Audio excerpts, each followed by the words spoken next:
Welcome to our channel. నేను మీ నవీన్. ప్రస్తుతం మనతో ప్రముఖ జ్యోతిషులు బ్రహ్మశ్రీ నందిబట్ల శ్రీహరి శర్మ గారు ఉన్నారు. సో గురువుగారితో మాట్లాడదాం. గురుగారు నమస్కారం. వాగర్థావివ సంపృక్తౌ వాగర్థ ప్రతిపత్తయే జగతః పితరౌ వందే పార్వతీ పరమేశ్వరౌ ఆదిత్యాయ చ సోమాయ మంగళాయ బుధాయ చ గురుశుక్ర శనిభ్యశ్చ రాహవే కేతవే నమః. శృంగేరి జగద్గురు పీఠాధిపతులకి కంచి పీఠాధిపతులకి నమస్కారములు తెలియజేసుకుంటూ కార్యక్రమాన్ని ప్రారంభిద్దాం. గురుగారు జూన్ 2వ తారీఖు నుంచి గురుడు మొత్తం మనకి స్థానచలనం జరిగింది అని చెప్పేసి వింటా ఉన్నాం. దీనివల్ల గురు మార్పు వల్ల అన్ని రాశులలో జరిగే శుభాశుభాలు ఏంటి, ఎట్లాంటి మార్పులు జరుగుతూ ఉన్నాయి? ప్రధానంగా మనకు వీక్షించేటువంటి ప్రేక్షకులకి తెలియవలసినటువంటిది, గురు మార్పు జరగబోతుంది 2వ తారీఖు నుంచి. ఎప్పటి వరకు? అక్టోబర్ 30వ తారీఖు వరకు గురువు కర్కాటక రాశిలో ఉంటాడు. నవగ్రహాలలో నవీన్ గారు, నవగ్రహాలలో అత్యంత శుభకరుడు ఎవరయ్యానంటే గురువు. ఈ గురువు దగ్గర ఏమేమి ఉన్నాయి అంటే, ఒక్క గురువుని గనక మనం అనుకూలంగా మరల్చుకుంటే మొట్టమొదటిగా విద్యా కారకుడు గురువు. ఓకే. వివాహ కారకుడు కూడా గురువే. ఎందుకంటే గురుబలం ఉంది, లగ్నబలం ఉంది అని అంటారు కదా.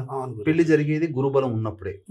అలాగే సంతాన కారకుడు, ధనకారకుడు, పనులలో అనుకూలత, కీర్తి ప్రతిష్టలు, ఇవన్నీ ఒక్క గురుగ్రహం అనుకూలించడం వల్ల అన్నీ కూడాను మనకు సంప్రాప్తమవుతాయి. అటువంటి గురుడు తనకు సొంత రాశి అయినటువంటి ధనుస్సు మీనరాశిలో కంటే చాలా యోగప్రదంగా కర్కాటక రాశిలో ఉంటాడు. మీకు ఒక ఉదాహరణ చెప్తాను. ఇప్పుడు మన సొంత ఇంట్లో మనం ఉన్నాం అనుకోండి, మనం చాలా హ్యాపీగా ఉంటాం. అంతే కాకుండా ధైర్యంగా కూడా ఉంటాం. కానీ మనకంటూ ఒక ఫామ్ హౌస్ ఉంది. ఫామ్ హౌస్ లో ఉంటే మనం ఎట్లా ఉంటాం? అక్కడ ఫామ్ హౌస్ అని అంటే సంతోషం, అంతకు మించి ఇంకా ఏముండదు అక్కడ. సంతోషంగా ఉండడం కోసం ఉంటాం. అంటే అంతటి సంతోషంగా ఉచ్చ స్థితిలో గురుడు రాబోతున్నాడు. కాబట్టి 12 రాశుల్లో ఉన్నటువంటి వాళ్ళకి, కొంతమందికి ఇప్పటి వరకు మంచిగా శుభయోగంగా ఉన్న వాళ్ళకి కొన్ని ఇబ్బందికర పరిస్థితులు, ఇప్పటి వరకు కష్టాలు పడుతున్నటువంటి వాళ్ళకి గురు మార్పు వల్ల అద్భుతమైనటువంటి యోగ ఫలితాలు ఈ 2వ తారీఖు నుంచి రాబోతున్నాయని చెప్పవచ్చు.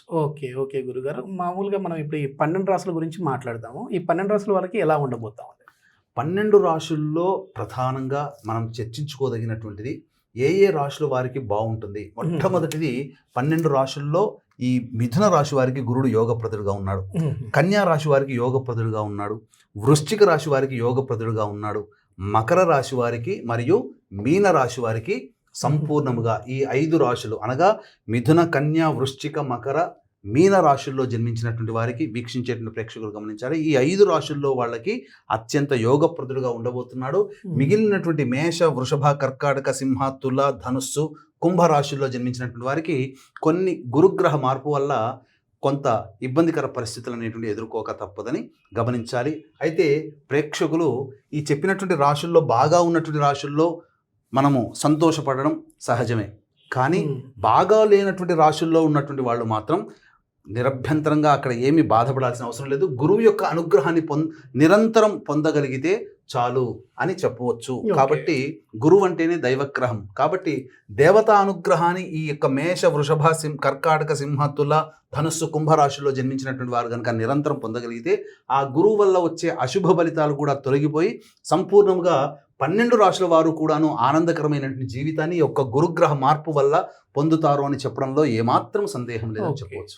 ఎలాంటి పరిహారాలు ఉన్నాయి గురుగారు? అంటే మామూలుగా ఒకవేళ మిగిలిన వారికి బాగోదు, కొంచెం ఇబ్బందికరంగా ఉంటుంది అంటున్నారు కదా, ఏమైనా పరిహారాలు చేసుకోవాలి వారు?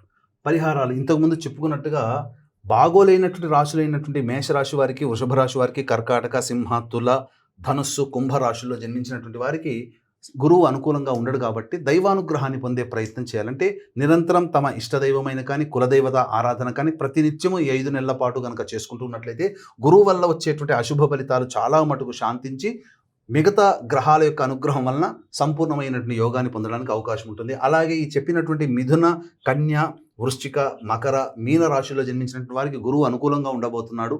కాబట్టి ఈ గురుగ్రహం అనుకూలంతో పాటు మీరు నిరంతరం దైవానుగ్రహాన్ని పొందితే మరింత యోగప్రదుడుగా మారుతాడని చెప్పడంలో సందేహం లేదు. గురుగారు, ఇప్పుడు వృషభ రాశి గురించి మనం మాట్లాడదాము. సో వృషభ రాశికి గురు మార్పు వల్ల ఏ విధంగా ఉండబోతా ఉంది రాబోయే 4 నెలలు? ప్రధానంగా ఈ యొక్క ఇది వృషభ రాశిలో జన్మించినటువంటి వాళ్ళు అనగా గమనించుకున్నట్లయితే వృషభ రాశి వారికి ఈ గురువు ఇప్పటి వరకు ధనస్థానంలో ఉండి అద్భుతంగా యోగించాడు. కానీ తృతీయ స్థానంలోకి ఎప్పుడైతే మారాడో కష్టములు ఎదుర్కోవాల్సినటువంటి పరిస్థితి ఈ యొక్క వృషభ రాశిలో జన్మించినటువంటి వాళ్ళకి ఉంటుంది. గమనించండి, జూన్ 2 వరకు కూడా అత్యంత యోగప్రదుడుగా ఉన్నటువంటి గురువు వృషభ రాశి వారికి అవయోగ కారక గ్రహంగా మారబోతున్నాడు తృతీయ స్థానంలో. తృతీయం అంటే ఏంటి? సోదర సోదరి స్థానము, పరిచయస్తులు, నమ్మకస్తులు, అలాగే ప్రధానంగా కరేజ్, విక్రమ స్థానము అని చెప్పబడుతుంది. అనగా గమనించినట్లయితే ఈ యొక్క విక్రమ స్థానము అంటే, విక్రమ స్థానం అంటే ఏంటి? మనము ఏ పని చేసినప్పటికీ కూడా ఆ పనులలో ముందుకు చొచ్చుకుపోయే తత్వం ఉంటుంది కదా. ఈ గురు ప్రభావం వలన ఆ యొక్క చొచ్చుకుపోయే తత్వాన్ని కొద్దిగా తగ్గిపోతుంది. అంటే భయం, ఈ మన వల్ల అవుతుందో కాదో అనేటువంటి యొక్క అభిప్రాయం అనేటువంటిది ఏర్పడబోతుంది. గమనించుకున్నట్లయితే ఈ యొక్క గురువు ప్రభావం స్థితి కంటే కూడా దృష్టి మీద ఎక్కువగా ఇబ్బందులు. అనగా ఈ గురువు సప్తమ స్థానం అనగా వృశ్చిక రాశి మీద దృష్టి, అలాగే నవమ స్థానం మకర రాశి మీద దృష్టి, లాభస్థానం ఈ యొక్క మీనరాశి మీద దృష్టి ఏర్పడుతుంది. ఈ కారణం చేత సప్తమం అంటే ఏంటి? ఇతరులు, మన యొక్క సంఘజీవి. కాబట్టి నవీన్ గారు చూసినట్లయితే ఇతరుల యొక్క సంబంధించినటువంటిది పొరపచ్చాలు వచ్చే అవకాశం, జీవిత భాగస్వామి లేదా వ్యాపార భాగస్వామితో పొరపచ్చాలు వచ్చే అవకాశం, అదృష్టం. అనగా ఈ యొక్క అదృష్టం అంటే ప్రతి ప్రయత్నంలో మనం ఎంత నిజాయితీగా కష్టపడ్డా అదృష్టం అంటేనే దైవం. కాబట్టి దైవకారక గ్రహం ఈ యొక్క గురుడే అయ్యుండి అదృష్ట స్థానం మీద వీక్షణ చేస్తున్నప్పుడు వచ్చేటువంటి దుష్ప్రభావం కొంతవరకు ఏంటంటే దగ్గర దాకా వచ్చి ఆఖరి నిమిషంలో ఏదో ఒక ప్రయత్నంలో ఆటంకాలు ఎదురవుతుంది. ప్రతి పనులలో ముఖ్యంగా విదేశీ యానానికి సంబంధించి చేసే ప్రయత్నాలు కొన్ని ఆటంకాలు ఎదురవుతాయి.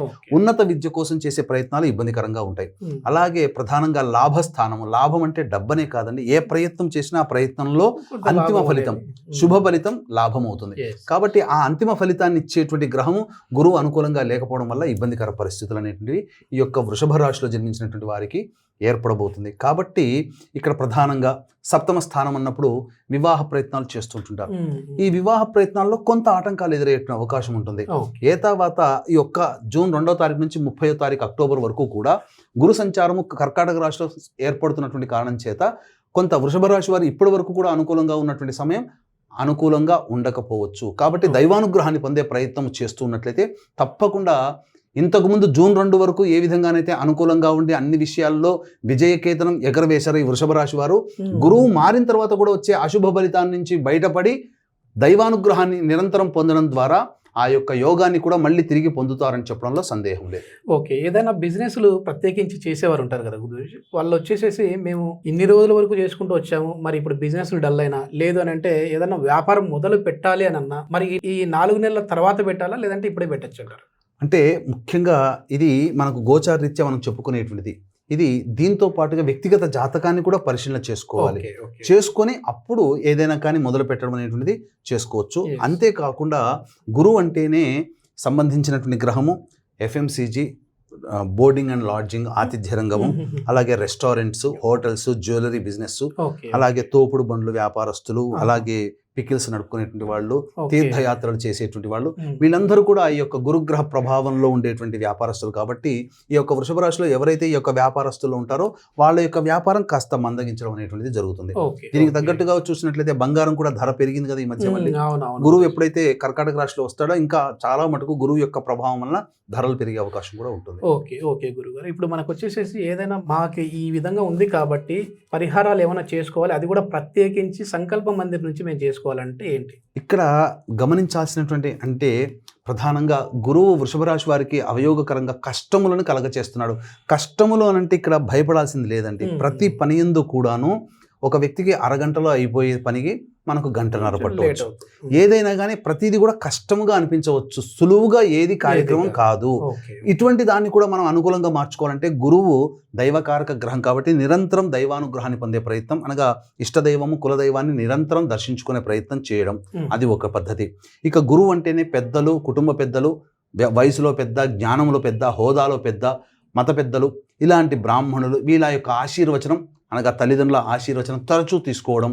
అలాగే పిల్లల్లో కూడా దైవం ఉంటుంది కాబట్టి 12 సంవత్సరాల లోపల పిల్లలకి వాళ్ళకి సంతోషపెట్టే విధంగా ఏ విధంగానైనా కానీ తినుబండారాలు తినిపించడం, లేకపోతే వాళ్ళని సంతోషపెట్టేటువంటి విధంగా వాళ్ళకి అవసరమైనటువంటి విద్యా సామాగ్రి కనుక వాళ్ళకి అందించినట్లయితే చాలా మటుకు గురువు అనుకూలంగా ఉంటాడు. ఇది మనం ప్రత్యేకంగా మనం చేసుకోదలిచినటువంటిది.